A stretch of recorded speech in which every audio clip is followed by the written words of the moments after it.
consigam se formar, né, no país mais rico do mundo, e aí esse é o grande ponto dele, né, assim, é o país mais rico do mundo, por que não tem um projeto de educação para todo mundo, né? Coisa que inclusive o Brasil tentou fazer por muito tempo, né? O segundo é a habitação para todos, de novo, né, argumento básico, como que no país mais rico do mundo existem tantas pessoas que moram na rua. Cada ano que passa, a questão do sem-teto dos Estados Unidos piora e é famosa, e assim, é uma parte da cultura até. Nova York é famosa por ter diversos sem-teto, Los Angeles também, concentração de pessoas que moram em situação deplorável, sem o menor tipo de qualidade, no país mais rico do mundo, né? O outro projeto dele, saúde para todos, né? Healthcare for All, que é o que ele mais bate a tecla, e quitação da dívida médica, que é um outro problema americano, né? Que eles não têm nem o SUS, eles não têm a figura do SUS lá. É completamente inacessível você ter atendimento médico do jeito que o sistema de saúde funciona lá, né? E o que ele quer criar é basicamente um SUS. E as pessoas acham isso extremamente extremo, socialista, comunista, né? E por último, e para mim o principal, e assim, é por isso que eu me preocupo de um cara como ele não estar mais disputando a eleição, porque é o único que realmente prega isso, que é o chamado Green New Deal, né? Que é basicamente um novo projeto econômico focado em transformar fundamentalmente todo o sistema enérgico do país de combustível fóssil para eficiência energética de energias renováveis, né? Para ser sustentável, para tentar atingir metas que propiciam que o ser humano sobreviva mais do que 2050, basicamente. Porque do jeito que está, iremos entrar em colapso, né? Mas o que permanece, né, verdadeiro é que o Sanders ele conseguiu iniciar um movimento que rapidamente puxou o Partido dos Democratas para a esquerda, além do que a gente imaginava apenas 4 anos atrás. As suas ideias efetivamente são o futuro. Essa é a vitória do Sanders que aparentemente atingiu a população mais jovem dos Estados Unidos. Os eleitores das primárias do Partido Democrata escolheram um partido firme no ex-vice-presidente Joe Biden sobre um quase outsider, que é o Bernie, que promete uma revolução, né? Mas eles o fizeram em parte porque as figuras mais importantes sabem dobrar-se com o vento ao invés de estalar. A versão do Biden que levou o dia foi uma figura surpreendentemente mais progressista que o próprio Barack Obama, né? Para não falar do histórico do Joe Biden, que foi escolhido pelo Obama para tranquilizar elementos mais conservadores do Partido Democrata, né? Como se o Obama fosse ser muito progressista, né? Justamente por ser a figura, né, de um homem negro, né, americano, nossa, ele se vai quebrar o sistema, né? E foi assim. O Obama, inclusive, entrou em guerra, né? Em cima de tudo isso, o fato de que o grupo mais jovem do Partido Democrata está mais sintonizado com a mensagem do Bernie Sanders e deixando claro que o futuro da política do partido vai ser muito mais parecido com o que o Sanders representa ao longo dos anos do que do próprio Biden. Os democratas, então, se inclinaram fortemente na direção dessa figura. O Matthew Iglesias, da Vox, escreveu há quase 4 anos que Bernie Sanders é o futuro do Partido Democrata.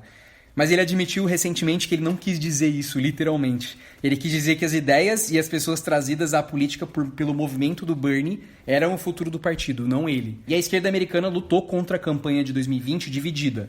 O Sanders se mostrou relutante em tentar oferecer garantias significativas àqueles que ficam nervosos a respeito dele, ou mesmo em reconhecer que o típico eleitor primário do Partido Democrata tem associações positivas com o Partido Democrata como instituição. Ao mesmo tempo, o partido inclinou-se significativamente na direção das críticas anteriores de Sanders. Como Rod Karma e Ezra Klein escreveram para a Vox, em todas as questões que você pode pensar, a plataforma política do Biden para 2020 fica à esquerda de onde o Obama estava. A mudança real é ainda maior do que as especificidades, porque a direção da mudança proposta pelos principais democratas hoje em dia é uniforme para a esquerda. Todos no campo concordam que o papel do governo na assistência à saúde deveria ser mais amplo, que os gastos com educação deveriam aumentar, que deveria haver mais apoio à renda dos pobres, que o bem-estar deveria ser entendido em questões relacionadas aos cuidados infantis, licenças paternidade e maternidade, e que o país precisa ser mais agressivo com a regulamentação ambiental. Porque as pessoas estão acreditando na ciência, as pessoas não estão acordando para esse fato que vivemos essa situação de perigo, né? Defendem regulamentação de armas, o antirracismo, né? Porque o movimento antirracismo tem que ser cada vez mais forte. Não é só pegar que o racismo é uma coisa ruim, tem que ser tem que coibir, tem que ser crítico, criar leis que proíbam efetivamente, né? Porque olha o Brasil, olha como o Big Brother, por exemplo, que você acompanha, Paulo.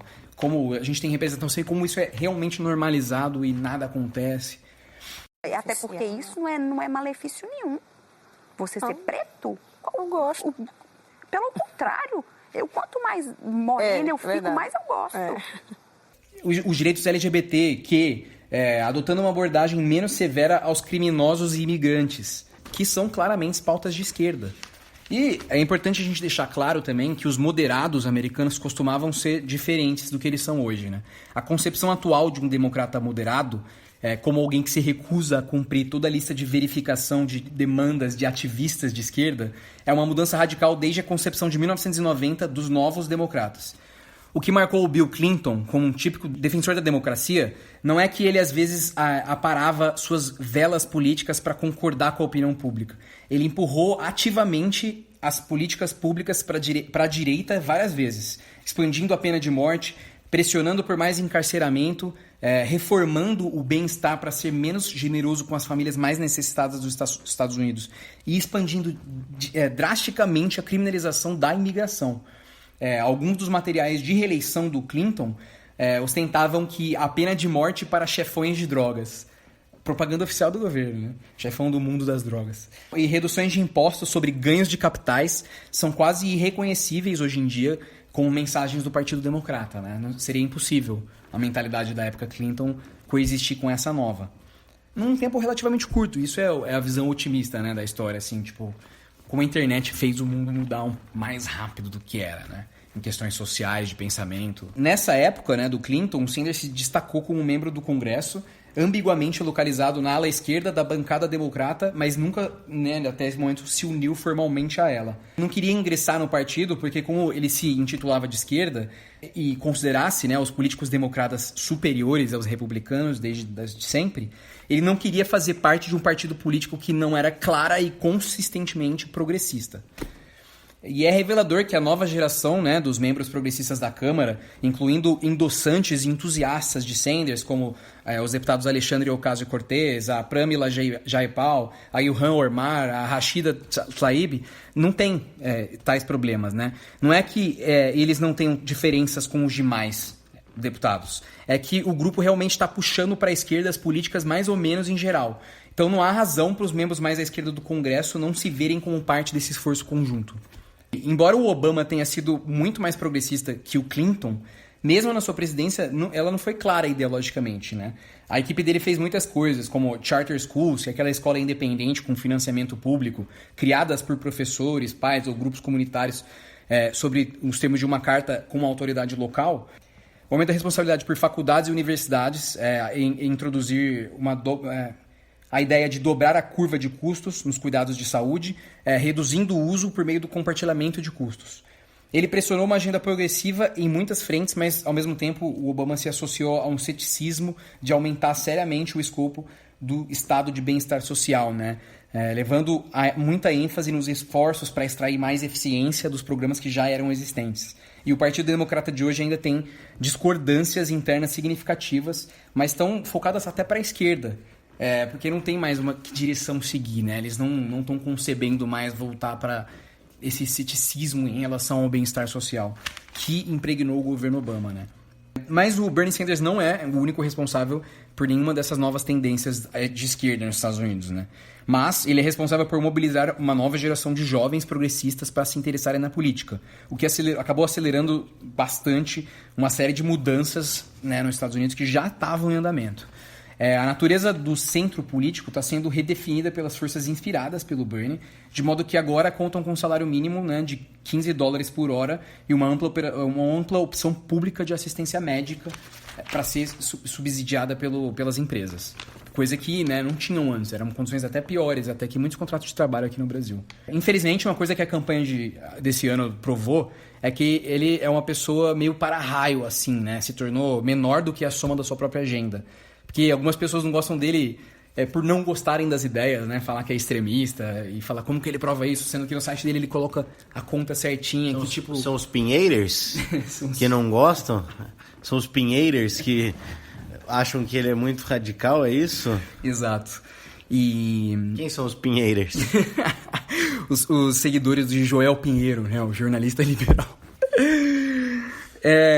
E outros não gostam dele do que consideram falta de espírito de equipe do Bernie. Uma sensação de que insistir em levar a primária lá de 2016 até a convenção foi prejudicial e por isso que a Hillary tinha perdido. Enfim, e não gostam que ele se define fora do establishment do Partido Democrata. E essas críticas vêm de todos os lados, né? Vêm de direita, de centro, de esquerda. E tudo isso parece-me que é um esforço concentrado, assim, de realmente, cara, não mudar. Falar assim, não, o sistemão é esse. Esse cara tá falando coisas aí absurdas e a galera, é absurdo mesmo, eu tenho que trabalhar pra pagar ficar com dívida pro resto da minha vida pra estudar, pra ter saúde, decidir se eu vou ser vou ser tratado pelo coronavírus ou não, né, Paulo? E é interessante que à medida que o Bernie recua, talvez assumindo um papel mais antigo de estadista, né, essas controvérsias específicas dele provavelmente vão desaparecer no tempo. E o que resta é uma nova versão do Partido Democrata. Muito mais agressivamente progressista, infundida com a energia, né, de ativistas desse milênio, inclusive influenciado muito pela Greta Thunberg, impulsionando um conjunto de ideias que equivalem a versões reduzidas das propostas de Sanders, em vez de uma terceira via ou a pretensão de resolução de problemas que não invadem o campo ideológico, né? Eu acho isso positivo, eu acho que apesar de tudo, né, apesar de estar realmente com medo, e aí desabafando, medo de 4 anos de Trump, não sabemos o que ele vai fazer, como já falamos, né, no episódio 11 aqui, sobre o Irã, sobre se aproveitar da situação, Venezuela, né? Essa ferocidade, né, no mercado dos insumos do corona, assim, do tipo, American First mesmo, meu irmão, se a gente tiver que engolir o mundo, a gente vai engolir o mundo. Exato, né, se não é por bomba atômica, é por dinheiro, né, afinal é o país mais rico do mundo, de novo. Mas também, assim, para não ficar só com essa visão pessimista, eu vou trazer para vocês informações aqui, né, e pensamentos bem interessantes de efeito, assim, filosófico que o Covid-19 trouxe.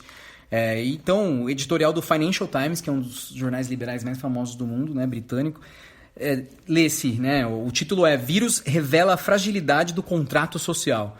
E no editorial do The Economist, que também é liberal, a gente lê: os países ricos tentam políticas econômicas radicais para combater a Covid-19. A história sugere que os efeitos serão permanentes. E assim, se existe um consenso, pelo que eu venho acompanhando na política global sobre a pandemia, né, é que ele injetou um senso de união nas sociedades polarizadas, mundo afora. Mas o vírus e os bloqueios econômicos, né, as crises econômicas necessárias para combatê-lo, né, porque o mundo inteiro vai entrar em crise por ter que fazer um esforço extraordinário, também iluminam as nossas desigualdades existentes e criam novas, né? Além de derrotar a doença, o grande teste que todos os países do mundo estão enfrentando agora, se os sentimentos atuais de propósito comum vão moldar a sociedade após a crise, quando realmente a coisa apertar, né? Quando o dinheiro faltar e as pessoas realmente estiverem com problemas de fome, que ainda é o caso em países desiguais como o nosso, mas não tão extrema como pode ser daqui a pouco, né? E como os líderes ocidentais aprenderam na Grande Depressão e depois da Segunda Guerra Mundial, ao exigir o sacrifício coletivo, você precisa oferecer um contrato social que beneficie a todos, senão a sociedade desmorona. E assim, isso é história sempre... É política, assim, você precisa sustentar o seu sistema porque senão ele desmorona, ele é deslegitimado, né? E a crise de hoje está revelando quanto as sociedades ricas estão aquém desse ideal, né? Assim como a luta para conter a pandemia expõe o despreparo dos sistemas de saúde, a fragilidade das economias de muitos países foi exposta. À medida que os governos lutam para evitar as falências em massa e lidar com o desemprego em massa que vão acontecer nas pequenas e médias empresas, né?